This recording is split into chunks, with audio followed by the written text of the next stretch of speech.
Hello, YouTube. Cal Dallas Gamer here with another World of Tank video. Now, it's been a while since I made a video where I'm talking.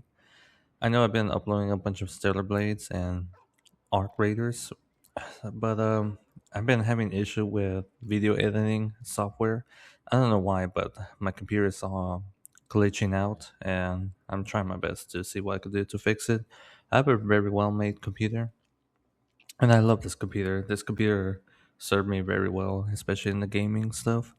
The only downside is that it kind of has low memory, and I'm trying my best to upgrade it. But anyway, back to the subject of the video, the K-2. The K-2 is a tank that I absolutely wanted. And I was watching Quickie Baby. I will leave a link down in the description below. I was watching his review about this tank. This tank, he said it very perfectly. This tank kind of sacrificed some stats in order to boost one stats. In other words, put all his eggs in one basket in a particular stats, and that stat is survivability. This tank is very well armored. This tank is very tanky and it has very high HP. The downside is the gun and the mobility, which is other important character of the tank. But in my opinion, and well, this is just my flavor. When it comes to tanks and water tanks, I really do not mind playing a very slow, sluggish tank as long as the tank itself performs. That's why one of the first tech tree when that free tech tree was coming out, one of the first tech tree that I really wanted to get was the mouse. But the very first tech tree I got was the T-57 Heavy because I love tanks that it's all about firepower. Aside from tanks that's all about firepower, I also want tanks that's super tanky. That's why my second tech tree that I was grinding so much was the mouse. Until of course the 2.0 update came out, and I used the free tech tree line to get the mouse right away. And then I got the IS-7 and then the E5. Those are the two tanks. I have no regrets of getting it. They're very tanky. They're very jack of all trade, versatile, both IS-7 and E5. But the mouse specializes in survivability, and that's exactly what I want because in war tanks, it's all about tanks. And what's the main character of tanks about? Basically, very armored vehicles with an artillery gun moving slowly towards you, and well, not towards you, towards their enemy. And since they're tanks, they're all about absorbing shots and dealing shots in return, hence the word tank. And this concept is the same concept with other video games, especially in MOBA shooters like Overwatch, where you're playing as Reinhardt. You're a tank and you're supposed to absorb damage for your team, but at the same time, deal damage in return. Same thing here. And that's why I love playing water tanks. But I wanted a tank that's all about absorbing shots, absorbing damage, deflecting damage, and dealing it in return. The K-2 was on my radar because of this. And what's funny now that I think about it, since this is a Soviet tank, it does not have a pike nose. I repeat, it does not have a pike nose. And it's not classified as a breakthrough tank, it's classified as a assault tank, which I kind of find that funny.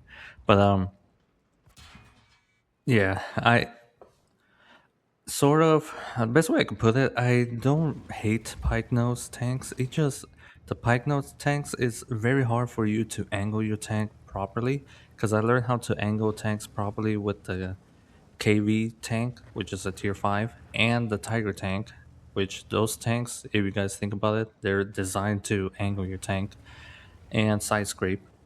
And same thing with the mouse. The mouse is the exact same concept. You're supposed to angle your tank and side scrape, but but tanks with pike nose like the IS-7, they're very difficult to pull it off because once you angle your tank at a certain degree, your pike nose becomes a weak spot. I repeat, your pike nose becomes a weak spot. Here in the K2, there is no weak spot because of that, because there's no pike nose. And the frontal armor is fantastic. It will definitely deflect shot and bounce shot like a Panther or a Tiger 2, a King Tiger. or like a mouse, best way I could put it. So the upper plate, fantastic. Lower plate is honestly very strong for a weak spawn, very strong. So people will have a hard time, penetrating that shot. You'll still get hit. You'll still get hit, especially by tier 9 and 10, which I'll showcase the gameplay footage right here. Here, you'll see me getting wrecked because I was making dumb decision, but it without a doubt, this has very high survivability, and that's exactly what I wanted in a tank. Sadly, though, it's a Soviet tank. Me, I'm a little bit biased towards my country's nationality.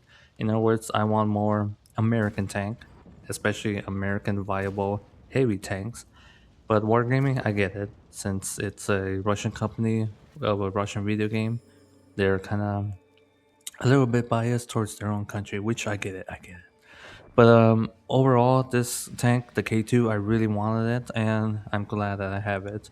Now that I have it, I'm trying to improve the crew of this tank, and definitely I gave it brother in arms. That's the number one thing I always put. I gave it for equipment. I gave it vents. I gave it hardening and the mobility, the turbo boost, because it is sluggish, but with the turbo boost, it kind of compensates and makes it more viable in the speed department. So yeah, this is all what I really wanted in a tank, all about survivability, and this tank delivers.